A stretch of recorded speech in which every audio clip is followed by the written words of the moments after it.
The 2020 election, unrest in the streets, and a crippling pandemic. This trifecta of events made people worried about the future of America. And when people are worried in America, they buy guns. Gun sales in 2020 have surged, and the market for gun parts and ammunition has gone up with it. And aftermarket gun parts can range from a few dollars to a few $1,000s, like EOTech holographic optics or gun sights, which can go for more than $700, or Magpul pop-up gun sights that can go for around $60. Smith & Wesson stock soared 135% for the year by mid-October 2020.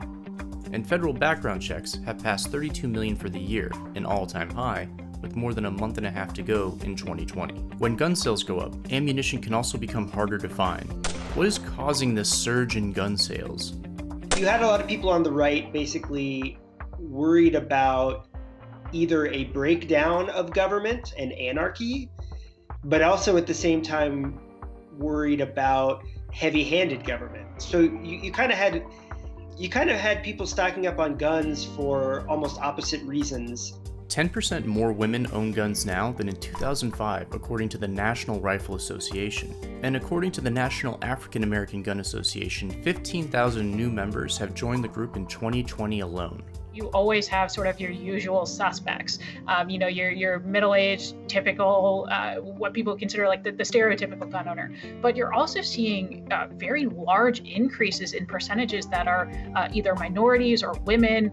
In fact, I've seen some looks at this that have seen that it's actually minority women who are the greatest increases in the demographic of new gun owners. Will the surge in gun sales go down as the Joe Biden administration takes over in 2021? A huge number of the things that Joe Biden intends to proceed on require executive action, and that is uniquely within his purview. Or will sales take off over fears of new gun control laws?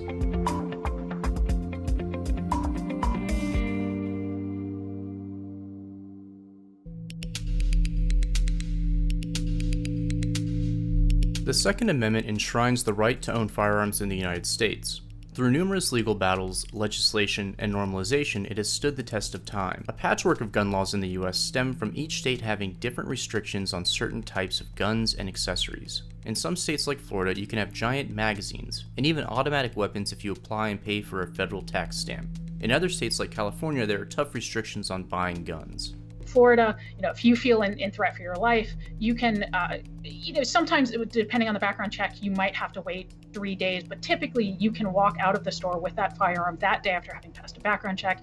In California, you have to go in, you have to pass the background check, you have to purchase that weapon, and then you have to go home, wait 10 days, and then make your way back to that gun store 10 days later. In the days before the 2020 election, Joe Biden tweeted that he would support a new assault weapons ban. Ultimately, what Joe Biden is saying around an assault weapons ban is, number one, he helped enact one when he was a U.S. Senator with Jem and Sarah Brady. Brady made that happen.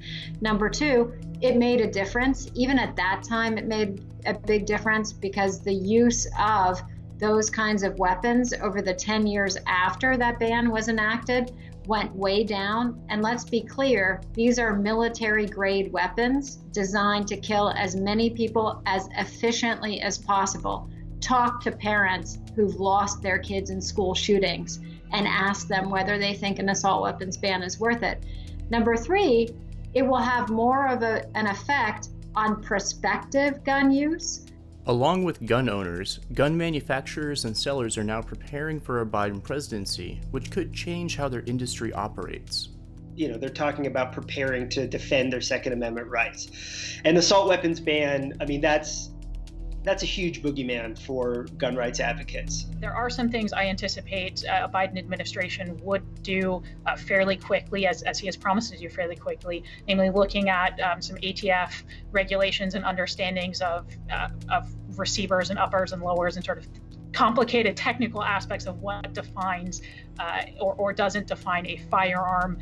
But for the most part, I think what you're looking at in terms of the broader scope of a Biden administration policy would have to be something that gets through Congress, whether it's an assault weapons ban or raising purchasing ages or anything like that. That's going to have to come through Congress. And then ultimately, given a newly reconstituted Supreme Court, you're going to see Supreme Court challenges. I think you have to be realistic about it when we're talking about a so-called assault weapons ban, because If the Democrats don't win the Senate, then I think we're just not even going to be talking about that for until the next election anyway. But also, even if they do win the Senate, even if the Democrats are in control, that's going to be something that's heavily negotiated. And what you're likely to see is that there's going to be all kinds of loopholes and grandfathering. And if you grandfather in AR-15s that have already been bought, you're talking about millions of semi-automatic rifles that aren't going to go away. The US has 120.5 guns per 100 residents, which is more than any other country in the world, with the next highest being Yemen. Although mass shootings in the US are common compared to the rest of the world, there has been little appetite for stricter gun laws on a national level. The federal assault weapons ban was in place from 1994 to 2004 and expired during the George W. Bush presidency. It mostly affected aesthetic parts of weapons. Banning new weapons also means that older ones are grandfathered in and legal after new laws are passed. Some gun buyers purchase heavily when it appears that new laws could restrict in-demand firearms. FBI background checks, which are used as a way to gauge gun sales, showed that gun sales were already up by 1.7 million in 2019 from the previous year, possibly due to the Democratic wave in 2018 that took over the House. The prices have gone way up, and you see gun prices fluctuate, I would say, more than most industries. The coronavirus pandemic and unrest over racial injustice in 2020 added fuel to the fire, and soon even those who were previously not lured by gun culture were buying them, just in case things in the US got worse. Gun sales traditionally go up when Democrats win elections, and they go down when Republicans win. Because of that, you have these kind of crazy surges of demand, and then you also have these troughs. And the troughs happen sort of ironically when more gun-friendly administrations come in. So when Trump was elected, there was a whole phenomenon called the Trump slump in the gun industry.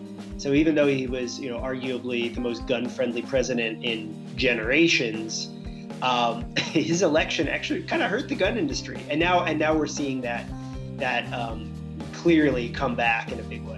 In 2008, FBI background checks, a metric to gauge gun sales, came in around 12.7 million for the year, up from 11.1 million the previous year.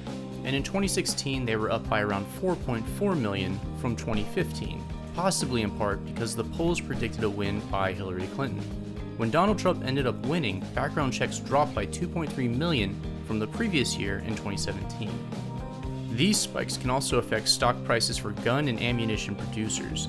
For example, Ruger saw an increase in its stock price after the 2012 election, rising from $28.63 per share in November 2011 to $47.68 per share after the election in 2012, peaking in the $50 range just before the election. Ruger shares also rose to $90 per share in August during the height of the unrest in the country, and have dropped since then to the $65 range after the election, which is still a solid increase from November 2011. Sometimes shares in companies that specialize in firearms can dip due to other events like mass shootings, new state laws, or the potential for new federal regulations. After a whirlwind 2020, future growth for gun and gun accessories remains uncertain. In early November, Pfizer announced its vaccine candidate was 90% effective against COVID-19. It was a huge boost for the stock market, and for optimism over the ongoing battle against coronavirus. The stock prices of Smith & Wesson and Ruger, two major gun manufacturers, however, dropped by 9% on the same headlines. The peaceful election week also may have been a factor in the drop in stock price. As the Biden administration takes over, there could be a spike in gun sales. Fears of new bans and also a crackdown on anti-government armed groups could drive ammunition shortages, new gun sales, and the reseller market. We've never, ever had a president of the United States and a vice president of the United States who embrace gun violence prevention and public health solutions to gun violence in the manner that Joe Biden and Kamala Harris do, and we look forward to embracing solutions all of America wants, and it's not going to involve the confiscation or the removal of a single gun from any household in America. I guarantee that. I think really the biggest pushback you're going to get are from these millions of new gun owners, many of whom for the first time went through the process of trying to purchase a gun and ran headlong into those barriers that have been put in place, especially in places like California, where you had a lot of first-time gun owners who thought, yeah, I can just walk in today and come out with an AR-15, and are finding that's simply not the case. They're going, what do you mean I have to wait 10 days? What do you mean I have to pass a background check to get ammunition now? When we talk about gun control in America, when we talk about these things, we have to talk about it in the context of roughly 400 million guns already in the US, and almost certainly not going anywhere because it's just politically impossible, even with Democrats controlling all three branches.